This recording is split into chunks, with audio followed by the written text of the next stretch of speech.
আমি গ্রামের খামার থেকে বলছি। আপনারা আমার মতন ভুল করবেন না। কি জন্য বলছি, আমি দীর্ঘ 10 বছর আমি মালয়েশিয়াতে ছিলাম। মালয়েশিয়া থেকে এসে আর কি খামার করেছি, আমি একদম চলে এসেছি। আপনারা যারা মালয়েশিয়াতে থাকবেন, মাস গেলে নর্মালে সব কিছু খরচ খরচা বাদে 50,000 টাকা থাকে। আমি নিজেই সেখানে ছিলাম। কনস্ট্রাকশনের কাজ করলে অনেক ইনকাম করা যায়। আর আপনারা যারা একবারে দেশে চলে আসবেন, একটু চিন্তা ভাবনা করে আসবেন। অবশ্য আপনারা চাইবেন যেন দেশে এসে কিছু করার জন্য। আমি এসে 2টা গরু আমার একটা ছিল, দেখেন সে খাওয়া দাওয়া করি এখন আরামসে ঘুম পড়ছে। ওইটা কিনে আনছি আপনার 65,000 টাকা দিয়ে হাট থেকে। ওকে 1 বছরে কিচ্ছু হবে না, 2 বছর পালতে হবে। 2 বছর পরে গিয়ে একটা সময় ভালো একটা দাম পাওয়া যাবে।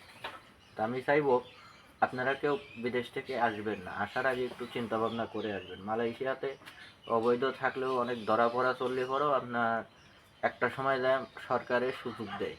দীর্ঘ 22 সালে সুযোগ দিয়েছিল, 22 সালের পরের থেকে আর সুযোগ দেয় নাই এখন পর্যন্ত। আশা করি সুযোগ দেবে। ওই দেশের সরকার কাগজপাতি সবসময় করার জন্য সুযোগ দেয়। আমিও এরকম বিপদ সমস্যার কারণে আপনার কাগজপাতি না লাগানোর কারণে আমি এই দীর্ঘ 5 মাস হয়, 26 সালে আমি চলে এসেছি জানুয়ারি মাসে। আসার পরে আর যাইনি, এই আমার 5 মাস চলছে। তবে দেখুন আমার গরু কয়টা খুব ভালো আছে, 2টা গরু। আমার আরও ছাগল আছে, আমার ও পাশে ছাগল আছে, ও পাশে ওগুলো আমি দেখাবো, ওই পাশে ছাগলগুলো আছে। তবে গরু কয়টা 2টা এখন খায়ে আরামসে বিশ্রাম নিচ্ছে।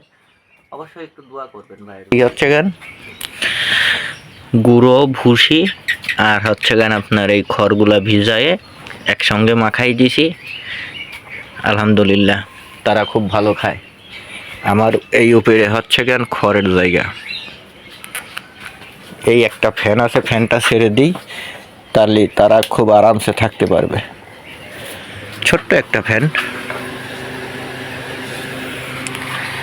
বাসায় পড়েছিল, সেটা এখানে দিয়ে দিয়েছি। আসলে 2জনকে একই রকমের খাবার দিই আমি।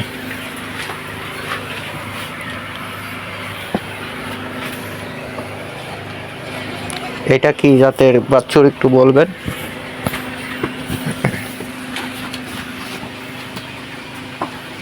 আর আমার ছাগলগুলো না, এই দেখেন এখানে সবগুলা এখানে ছাড়া আছে। এই